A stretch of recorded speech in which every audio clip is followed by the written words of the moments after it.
என் பேர் சுகன்யா பிரபு ஃப்ரம் தெலுங்கப்பட்டி.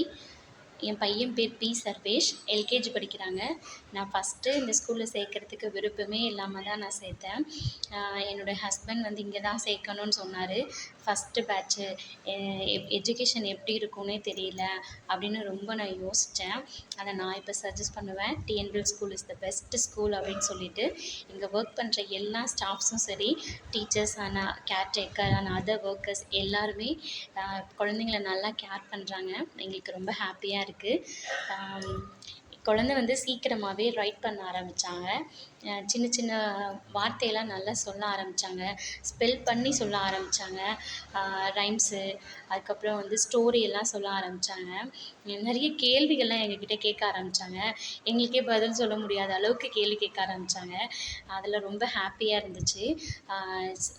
நிறைய லேர்னிங்ஃபுல்லாக இருக்கிறதுக்காக நிறைய ஆக்டிவிட்டிலாம் பண்ணாங்க. அதெல்லாம் ரொம்ப சாட்டிஸ்ஃபைடாக இருந்துச்சு. உயிரெழுத்துக்கள் சொல்லிக் கொடுக்கும் பொழுது நான் ஒரு 5-6 டேஸாக வந்து உயிரெழுத்துக்கள்லாம் சொல்லிக் கொடுக்கும்போது நான் சொல்லிக் கொடுத்துட்டே இருந்தேன். ஆனால் வந்து என் குழந்த நேராகவே போடாமல் கோணலாகவே போட்டுட்ருந்தான். எனக்கு மேலே ஒரு ஸ்டேஜுக்கு மேலே எனக்கு ரொம்ப எரிச்சல் ஆகிடுச்சு. இதுக்கு மேலே என்னால் சொல்லியே கொடுக்க முடியாதுங்கிற அளவுக்கு எனக்கு தோணிடுச்சு. ஆனால் ஒரே நாள் தான் எப்படி தான் மேம் சொல்லிக் கொடுத்தாங்கன்னே எனக்கு தெரியல. நான் எவ்வளோ தான் சொன்னாலும் அதை எப்படி சொல்லணும், அதை எப்படி சொல்லிக் கொடுத்தா பிள்ளைங்களுக்கு புரியுங்கிறது மேம்களுக்கு தான் தெரியும்.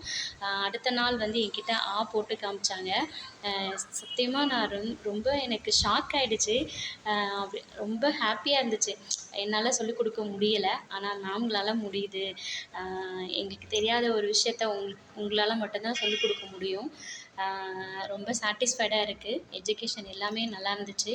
எங்களுக்கு நிறைவானதாக இருந்துச்சு. இந்த வருடம் முழுவதும் எங்களுக்கு ரொம்ப நிறைவாக இருந்துச்சு. அதே போல் எக்ஸ்ட்ரா கரிக்குலர் ஆக்டிவிட்டீஸில் என் குழந்தை டான்ஸ்லாம் பண்ணியிருக்காரு. அதெல்லாம் வந்து இதுக்கு முன்னாடி சின்ன வயசுலலாம் டான்ஸ் பண்ணதே கிடையாது. ரிபப்ளிக் டே அப்போது டான்ஸ் பண்ணாங்க. அது ரொம்ப ஹாப்பியாக இருந்துச்சு. மற்ற குழந்தைங்க எல்லாமே வந்து நிறைய விஷயங்கள் பண்ணாங்க. மைம்ஸ் பண்ணாங்க. அதுக்கப்புறம் வந்து யோகாவில் வந்து ஏபிசிடிலாம் பண்ணியிருந்தாங்க. அதெல்லாம் டிஃப்ரெண்ட்டாக இருந்துச்சு. இந்த பெர்ஃபார்ம் எல்லாமே சூப்பராக இருந்துச்சு. இந்த மாதிரிலாம் பண்ண முடியும் அப்படிங்கிறது எனக்கு அன்றைக்கி தான் தெரிஞ்சிச்சு. ஹாப்பியாக இருக்குது. இந்த 5th ஸ்டாண்டர்டோட முடியாமல் இன்னும் 12th ஸ்டாண்டர்ட் வரைக்கும் இந்த கல்வி இன்னும் தொடரணும் அப்படின்னு எங்களுக்கு எல்லாம் ரொம்ப ஆசை. Everything is good, everything satisfied. Thank you.